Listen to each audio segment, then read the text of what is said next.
Hello. Hi. Welcome back to another episode of Quite a Life Crisis. That's cry, isn't it?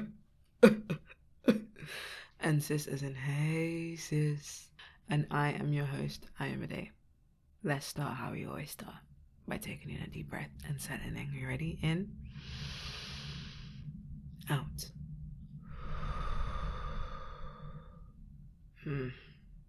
Yeah, that felt good.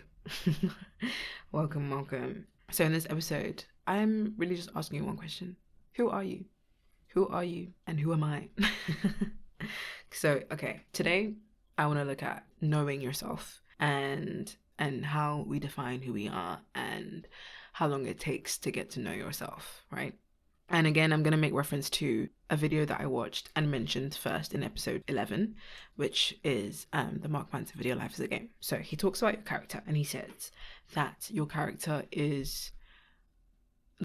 in life, who you are, like me, I am Ayomidknight. My character is Ayomidknight, right?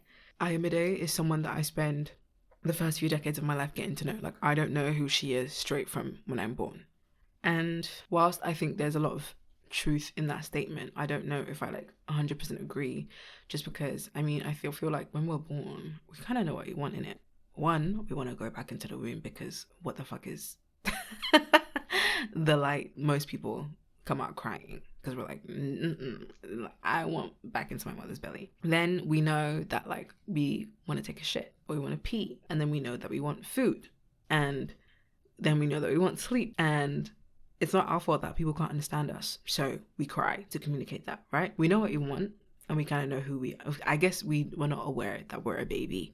Other people are, but still. And then I guess as we get older and, we're children, let's say, between the age of 3 and 7, I feel like we're still quite in tune with what we want and what we like, I guess to some extent, who we are, right? Because the world hasn't fully told us to put aside what we want or hasn't told us to let go of certain boundaries for other people. And of course, some of us are raised with our parents honoring our boundaries and our parents, allowing us to really be ourselves and articulate ourselves and express ourselves.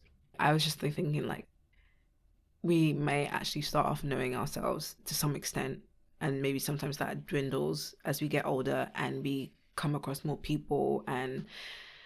But also when I think about it also, I'm like, maybe I'm wrong, and knowing what you want is different from knowing who you are, right? In our first couple of decades, we're figuring out who we are. And I wanted to ask you guys, who are you? Do you know who you are? When someone asks you, who are you? What do you say? Do you say your name first? Do you say how old you are? Do you say where you're from? Do you say your ethnicity, your nationality? How do you define yourself? What do you use to define yourself? And do you ever allow other people to define you? Are some of the definitions you have of yourself something that other people have told you and that you've internalized? We have so many ways, I guess, of defining ourselves, and because we have the Enneagram. I think that might be another name for your MBTI. I might be wrong, sorry. We have astrology. We have our work and our jobs. We have our relationships. Who are you relationship-wise? I am a daughter. I am a sister. I am a cousin. I am a friend. I'm a girlfriend. Astrology-wise, I'm a Pisces sun. I'm a Gemini rising. And I'm a Taurus moon. My Enneagram, if it's the same as the MBTI, if I remember, I am INFP. But I want to take the test again because I think I need to update that. And speaking of tests, I've asked you all these questions and I wanted to kind of, I guess, put myself in the hot seat. And I was thinking we could do a test together. So I found this test online. It's on WikiHow, I think. And this episode is basically just going to be me doing this quiz. The name of the quiz is What Type of Person Am I? So I'm just going to do this quiz. I'm going to tell you the questions, say them out loud, and then I'm going to give you the options it gives me, and then I'm going to pick an option. And then hopefully by the end of it, we'll see what defines me and what kind of person I am. I haven't looked at these questions in complete depth because I wanted it to be as in the moment and having my live reaction, and take it with a pinch of salt. Again, you're not gonna it's not like you're hearing anybody else's answer, you're hearing mine. But if you want to do the quiz with me, you can answer too. Yeah, I think it'll be fun. Okay, first question. You're on a fantasy quest. This is good because we were talking about games a lot and life being a game in like these past 3 episodes. You're on a fantasy quest and we're just ambushed by bandits. What's your next move? A. Talk with them and work out a compromise. B. Protect my teammates at all costs. C. Do something totally random. Fireball anyone? Or D. Craft a plan of attack to allow for a safe escape. I'm stuck between like talk with them and work out a compromise and craft a plan of attack to allow for a safe escape. And also like protect my teammates at all costs. That's so cute. I think I'm gonna talk with them and work out a compromise. Yeah. Okay. What is your dream career path? Something where I can be myself, like theatre. Something analytical, like scientific research. Something where I can save others, like medicine. Something peaceful, like diplomacy. Oh, that's really easy. Something where I can be myself, like theatre. Okay, number 3. How would your friends or loved ones describe you in one word? Impulsive, intelligent, practical, or idealistic? I think it's between like idealistic and intelligent. I'm going to go with idealistic. I think they would pick that. Maybe. Okay, number 4. You just won the lottery. What are you spending your winnings on? I'm going to invest a little and save the rest. No idea, I'll probably decide in the moment. I'm donating a lot of it to charity. I'm going to pay off my friends' loans. It's a mixture of like, I'm going to invest a little and save the rest, and I'm going to pay off my friends' loans. Because like, I'm definitely gonna like invest them and save, but like I'm gonna spend it on stuff probably also, you know, and then pay off my friends' loans. Actually, would I do that? Maybe some of it. I'm definitely paying off my own loans. I'm gonna invest a little and save the rest. Okay, how do you want to be remembered? As a loving companion who put others first, as a flexible and fun individual who was always ready for an adventure, as a strategic and unbiased intellectual, as a peaceful soul who was loved by everyone.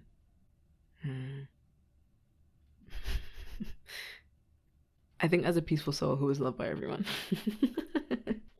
What's your biggest weakness? I overstep my boundaries sometimes. I view the world a little too critically and rationally. I care a little too much about the world around me. I have trouble falling in line and following the crowd. I think I overstep my boundaries sometimes. I think I'm going to go with I overstep my boundaries sometimes. What's your typical role in a group project? I do plenty of research legwork for the assignment. I keep everyone's spirits up and make sure tensions are low.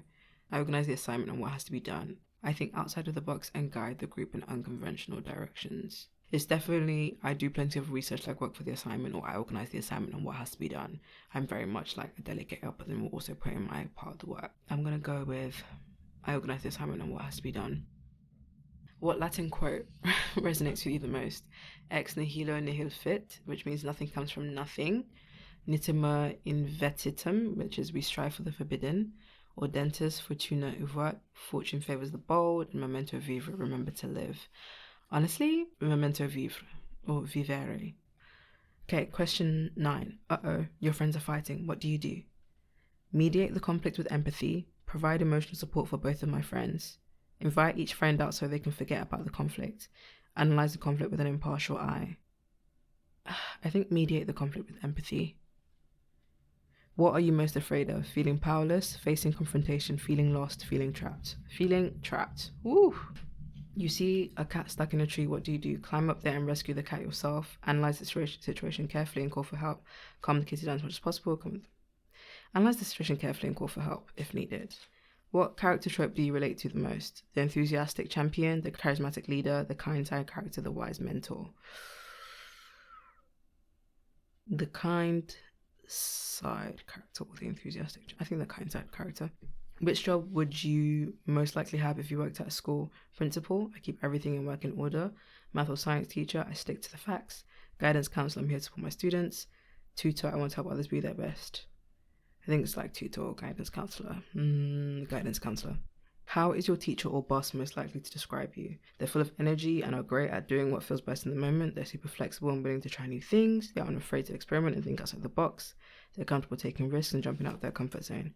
I think they're super flexible and willing to try new things. And final question, what's your secret weapon? My sense of vision for the future, my unshakable desire to learn, a sense of planning and strategy, or my ability to easily debate and verbally spar with others. I think my sense of vision for the future, for sure. Okay, and it says that I'm a peacekeeper, and only 9% of quiz takers got this result. What do my results mean? Giving and accepting your friends and loved ones know they can come to you when they're going through a difficult time. And why wouldn't they? With your empathetic heart and tolerant mindset, you're more than happy to support the people in your life, all while promoting love and peace. Okay, yeah. Life advice: don't set yourself on fire to keep others warm. Your generous nature is admirable, but you shouldn't put yourself out there for other people at your own expense. And then it says my MBTI equivalent, which is similar to the Myers-Briggs personality test, is INFP, which I told you guys at the beginning is what I am. So clearly, maybe I still am. I think this was interesting. Obviously, this is just kind of like one facet. I know it's trying to tell you like who you are, what type of person you are. So not necessarily like the whole question of who I am, but it was fun doing this. I hope you played along with me. And I think even it calling me the peacekeeper, I do think that's something that I've tried to be, I think, my entire life, for myself, for others. Maybe it comes with being the eldest daughter. I don't know. Maybe it comes with, I don't know. I just like peace.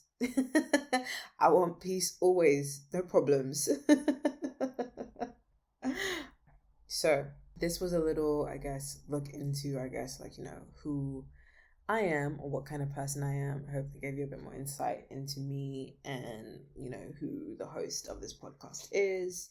And if you take the test, please let me know, like DM me or something.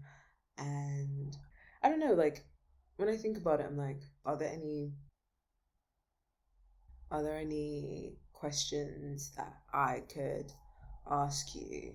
Obviously, a test like this can't really tell me who I am. That's really something that I have to know or decide for myself. But I think it's definitely captured one aspect of my personality.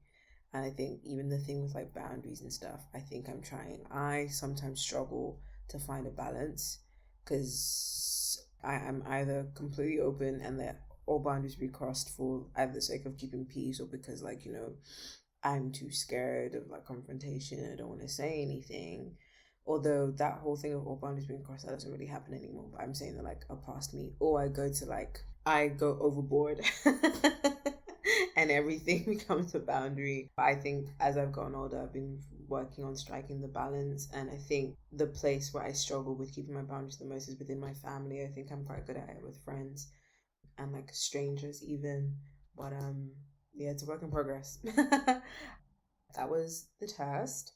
I hope you enjoyed doing it with me. If you did, and if you didn't, why not? You hate me. No, I'm just joking. But that's it for this episode. Thank you so much for listening to Quarter Life Crisis. I hope you'll stay a while and lend me your ears again next week. Bye.